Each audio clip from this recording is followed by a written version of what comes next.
अगर आप एनआईएस 12 में होंगे, जैसे कि हमारे पास बहुत सारे स्टूडेंट इस टाइम कोचिंग ले रहे हैं जिनका कि अब अप्रैल में पेपर होने वाला है 2024 में। तो डेट शीट तो अभी तक आई नहीं है, लेकिन डेट शीट बहुत जल्द यहाँ पे आने वाली है। तो जो 12th के स्टूडेंट्स हैं अब वो ये सोचने लग गए हैं कि आखिर में मैं क्या पढ़ूँ और क्या छोड़ूँ। क्योंकि आपके पास कोई भी सब्जेक्ट हो, चाहे आपके पास साइंस स्ट्रीम हो, चाहे आपके पास मेडिकल स्ट्रीम हो, चाहे आपने आर्ट्स या कॉमर्स के सब्जेक्ट लिए हो, चाहे मिक्स करके सब्जेक्ट्स लिए हो, उन स्टूडेंट को सबसे ज़्यादा दिक्कत इसी बात की रहती है कि अगर मैंने 12th में जो मेरा सिलेबस था वो बहुत ज़्यादा था। यहाँ पर स्टूडेंट अब 3 तरह के होते हैं। पहले वो होते हैं जिन्होंने स्टार्टिंग से कहीं न कहीं पढ़ना स्टार्ट कर दिया होगा या कहीं पर कोई कोचिंग लग गए होंगे, जो एनआईएस सेंटर होते हैं। दूसरे वो होते हैं कि जिन्होंने अभी तक बिल्कुल नहीं पढ़ा होता है, वो अब सोचते हैं कि जब 1 या 2 महीने रह जाएँगे तब मैं इंपॉर्टेंट नोट्स लेके या क्वेश्चन लेके यहाँ का पेपर करना शुरू कर दूँगा। और थर्ड वो होते हैं कि जिन्होंने अभी तक कुछ भी नहीं लिया हुआ होता, जो ये सोच के चलते हैं कि जब पेपर होगा तो उस वक़्त मैं देखूँगा कि मुझे अब क्या करना है। तो यहाँ पर देखिए कि सबसे बड़ी दिक्कत यही आती है एनआईएस के स्टूडेंट्स को, जो कि हमारे पास भी जब आते हैं, कई बार वो हमसे पेपर से 3 मंथ पहले लगते हैं, कुछ ऐसे होते हैं जो स्टार्टिंग में लग जाते हैं। तो जो स्टार्टिंग में लग जाते हैं और जो 2 या 3 मंथ पहले लगते हैं, इन दोनों में बस एक डिफरेंस आता है, वो डिफरेंस आता है परसेंटेज का। और यही परसेंटेज आपको आगे काम आती है आपके कॉलेज लेवल के लिए, यही परसेंटेज आपकी काम आती है जब आप किसी गवर्नमेंट जॉब्स के लिए अप्लाई करते हैं, और यही परसेंटेज आपकी काम आती है जब आप कोई प्राइवेट जॉब्स के लिए अप्लाई करते हैं। क्योंकि यहाँ पर होता ये है कि कम से कम आपके अगर 60% भी अगर आपकी नहीं बन रही है एनआईएस में, तो आपको बहुत ज़्यादा दिक्कतों का सामना करना पड़ सकता है 12th क्लास में।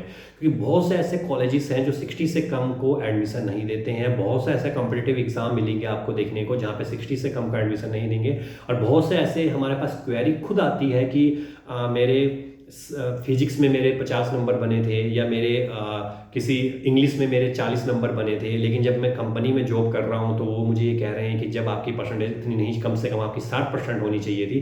फिर वो सोचते हैं कि मैंने अगर उस टाइम थोड़ा सा अगर मैं यहाँ पे एफर्ट मारता और मैं परसेंटेज अच्छी बन जाती तो मैं बहुत अच्छे नंबरों से यहाँ पे पास हो जाता।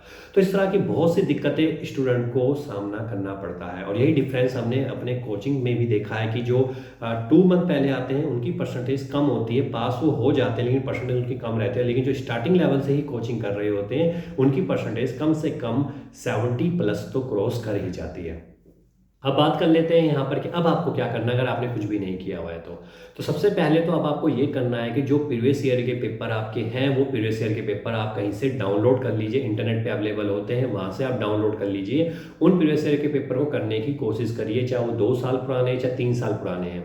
क्योंकि उन प्रीवियस ईयर पेपर के क्वेश्चन करने के बाद आपको एक थोड़ा सा ये तो पता लग जाएगा कि पेपर किस तरीके का आने वाला है, किस तरह के सवाल पूछे जाते हैं, क्वेश्चन पूछे जाते हैं, ताकि अगर मैं उनके जवाब दे सकूं तो मैं अच्छे नंबरों से वहां पर पास हो जाऊंगा। लेकिन जो स्टूडेंट पहले से अच्छी तैयारी कर रहे हैं उनके लिए तो कोई दिक्कत का सामना नहीं होगा। अगर वो अभी भी अगर सैम्पल पेपर से कर रहे हैं, प्रीवियस ईयर पेपर कर लेते हैं, तो बहुत अच्छी परसेंटेज यहाँ पर बन सकती है।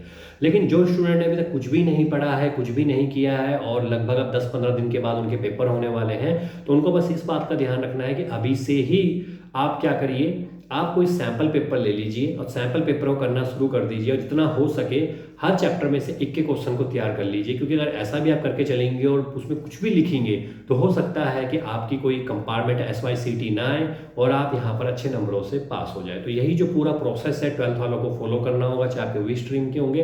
अगर आप इस प्रोसेस को फॉलो करते हैं तो यहाँ पर आपकी एक बहुत अच्छी परसेंटेज आने वाली है।